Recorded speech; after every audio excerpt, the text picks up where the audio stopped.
সদাৰাইজ নমস্কাৰ। কৃষি আৰু সঁজুলি ইউটিউব চেনেলৰ আন এটা ভিডিঅ'লৈ আপোনালোকক স্বাগতম জনাইছোঁ। মোৰ আজিৰ ভিডিঅ' দিব লগাটো হৈছে মাছৰ দানা দিয়া এটা পদ্ধতি, মানে টেকনিক, আৰু যিটোৰ দ্বাৰা আমি উপকৃত হ'ব পাৰোঁ। বিশেষকৈ সেইটো কৈছোঁ যে বিশেষকৈ মাছ 6বিধ 7বিধ মাছ আমি পুখুৰীত পোহোঁ। এই মাছকেইটা সকলো মাছে ওপৰত দানা নাখায় বা মাজত নাখায় বা একেবাৰে মাটিৰ তলৰ দানা নাখায়। নিজৰ নিজৰ মানে হেৰি আছে। হয়, যেতিয়া পোনা সৰু হয় তেতিয়া ওপৰত দানাটো খায়। যেতিয়া ডাঙৰ হৈ যায় তেতিয়া সিহঁতে নিজৰ মানে ধৰ্ম পালন কৰে। ছাপ'জ মানে কমন কাপে একেবাৰে তলৰ হেৰি খায়। অৱশ্যে কমন কাপটো তলৰো খায় ওপৰো খায়, তাৰ মানে অলপ ভেলু নাই। কিন্তু কিছুমান মিৰিকাম আছে তলৰ পানীৰ একেবাৰে তলৰ লেভেলত খায়, আৰু ছাপ'জ গ্ৰাছ কাপে ওপৰৰ দানা খায়, আৰু বাহু জাতীয় কিছুমান হেৰি আছে, অন্যান্য প্ৰজাতি আছে, এইকেইটা মাজৰ মাজভাগত মানে পানীৰ মাজভাগতহে দানা খায়। গতিকে দানাটো আমি সেই হিচাপত সিহঁতে চবেই মানে পোৱাকৈ যদি আমি দিব পাৰোঁ তেনেহ'লে দানাটো লোকচান নহয়। বিশেষকৈ আমি কি কৰোঁ, দানাটো লাড্ডু বনাই পিনি পেলাই দিওঁ। এই দানা আপোনাৰ 6 ফুটেই হওক 7 ফুটেই হওক পুখুৰীটো, তাত মানে দানাটো পেলাই দিয়াৰ লগে লগে প্ৰায় মানে 7ৰ পৰা 10 ছেকেণ্ডৰ ভিতৰত তললৈকে নামি যায়, একদম মাটিৰ তলত। ওপৰতটো আৰু খালী হৈ গ'ল, দানা টোটেল তাতে পৰি গ'ল। নহ'লে মাজত খোৱা যিবিলাক প্ৰজাতি মাছ সিটো খাব। গতিকে মাছকেইটা মানে শ্ৰীবৃদ্ধি নহয়। সমানে শ্ৰীবৃদ্ধি হ'বলৈ হ'লে আমি দানাটো ওপৰত এটা টোপোলা দি তাৰ পৰা লাহে লাহে দি থাকিলে, প্ৰায় মানে টোপোলা নহয়, মই পদ্ধতিটো দেখাম কৈছোৱে, মানে লাহে লাহে পৰি থাকিব। সেনেকৈ পৰি থাকিব 20 মিনিটতো সিহঁতে একদম দুমাদুম খাই থাকিব। কিছুমানে মাজত খাব, কিছুমানে যিবিলাক নেকি তলত পৰি যাব সেইটো খাব, কিছুমানে ওপৰত খাব। গতিকে এনেকুৱা এটা পদ্ধতি আপোনালোকক দেখাম। আপোনালোকে ভিডিঅ'টো শেষলৈকে চাব। যিবিলাক নেকি মাছ পুহিছে তেওঁলোকে নিশ্চয় জনাটো উচিত। মোৰ অভিজ্ঞতাত মই এটা পদ্ধতি বনাইছোঁ, একদম অসহজ, মানে আপোনালোকে হেৰিৰ পৰা সহজ পদ্ধতিত আপোনালোকে সেইটো বনাব পাৰিব। আপোনালোকে ভিডিঅ'টো চাওক।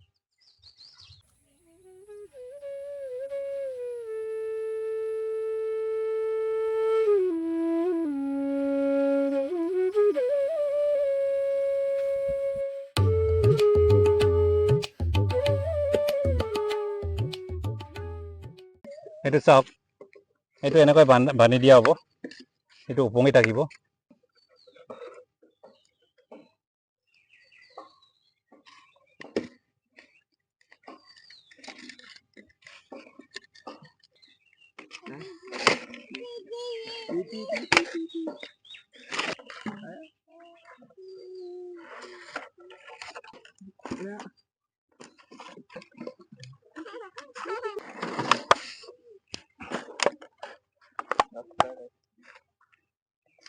সঁজুলিটো ইতিমধ্যে তৈয়াৰ কৰা হ'ল। ইয়াত বটল 4টা লগাইছোঁ।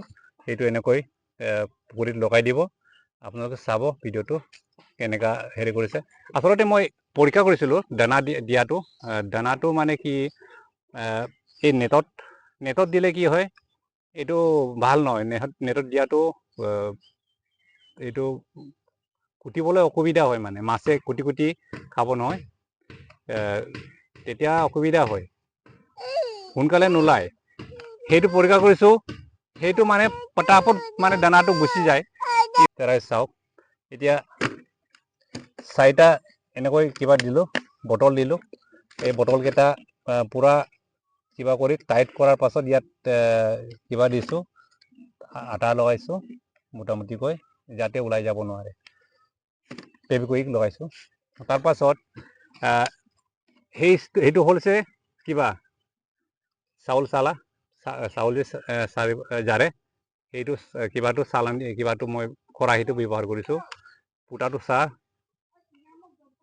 নেটৰ পৰা কিন্তু মাছে কুটি কুটি খালেও মানে এইটো সোনকালে পৰি নাযায় মানে সুবিধাজনক নহয় মানে কমচে কম 10-20 মিনিটৰ ভিতৰত মানে মাছে গোটেইখিনি খাব পৰা হ'ব লাগে মানে।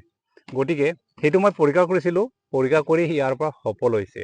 সেইটোৰ কাৰণে মই চিধা চিধিকৈ সেইটো এনেকৈ বনালোঁ। বিশেষকৈ মই এনেকুৱা বাঁহৰ কুটি দিছিলোঁ, দি পিনি ৰাখিছিলোঁ। সেইটো মানে সম্ভৱ নহয়। কিয় সম্ভৱ নহয়? কেতিয়াবা পানী ওপৰ হৈ যায়, পূৰা বৰষুণ হ'লে এইটো পূৰা ফ্লাডেই হৈ যায়, কেতিয়াবা মানে কিবা হেৰি হৈ যায়। গতিকে এইটো কি উল্টা পুল্টা কৰিবলৈ অসুবিধা হয়। গতিকে এইটো যদি কৰে তেনেহ'লে আপোনালোকে এটাইত দানাটো দি তাৰপাছত মানে এটাইত দি মানে আন ঠাইতো দিব পাৰে। কেতিয়াও মানে এটা জেগাতে দানা দিব নালাগে। এতিয়া আপোনালোকে ভিডিঅ'টো চাওক, শেষলৈকে আপোনালোকে চাব জানিব পাৰিব। এতিয়া মই দানাটো কেনেকৈ দিয়ে সেইটো মই দেখাম, আপোনালোকে চাই ল'ব। এইটো ইয়াত বান্ধি দিলোঁ।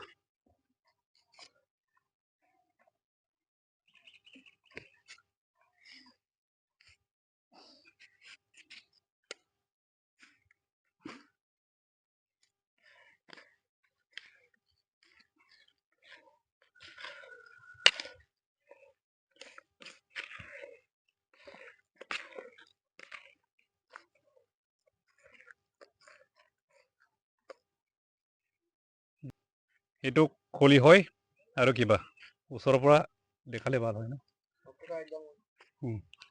এইটো কলি হয় আৰু কিবা তুগুৰি, এইটো এতিয়া ইয়াত লগাম, চাব।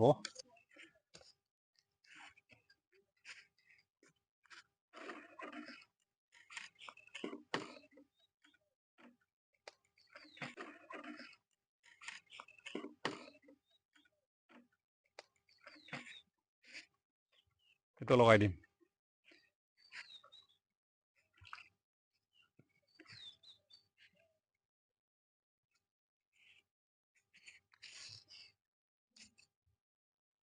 ইয়াত চাব পাৰিব।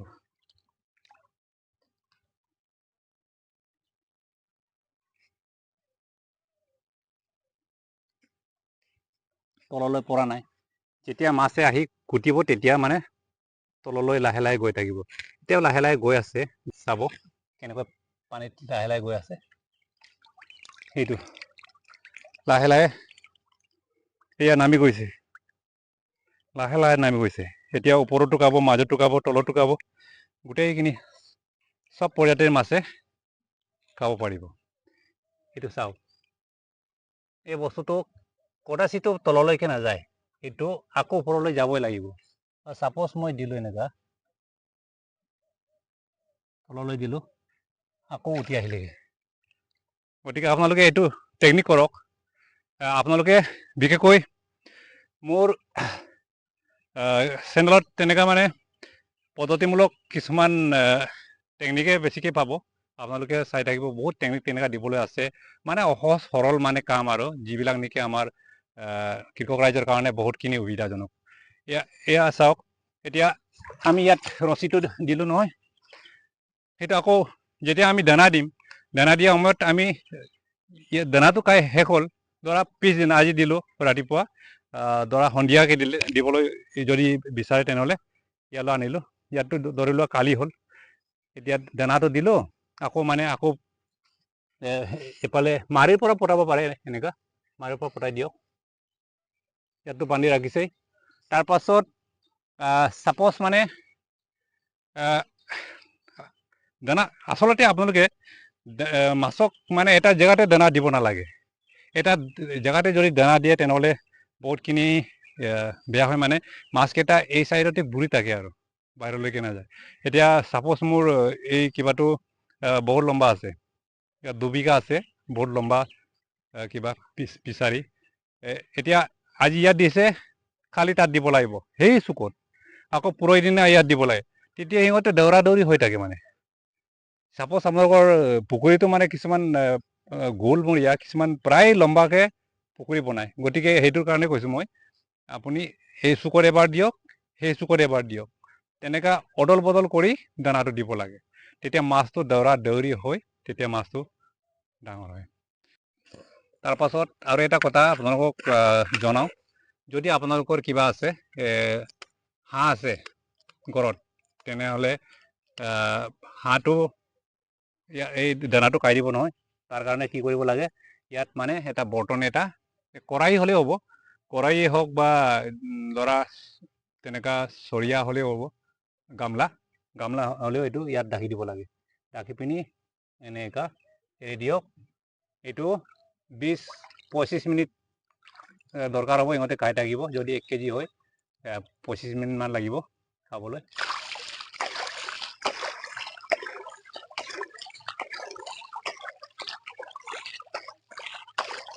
আপোনালোকে এনেকুৱা নামিব নালাগে, অলপ দীঘল মাৰি এটা হেৰি কৰি অকণমান এনেকৈ তেলি তেলি অলপ ভিতৰত পতাই দিব, বছ হৈ যাব।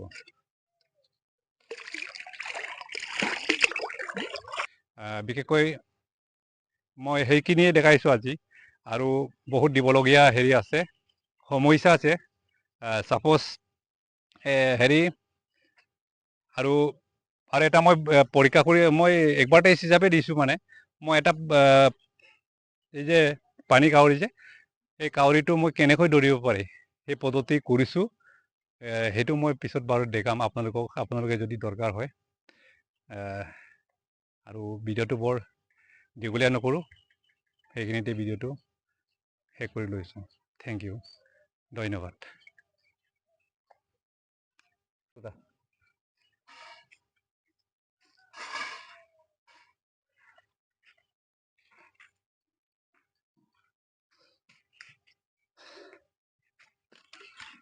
Da, da.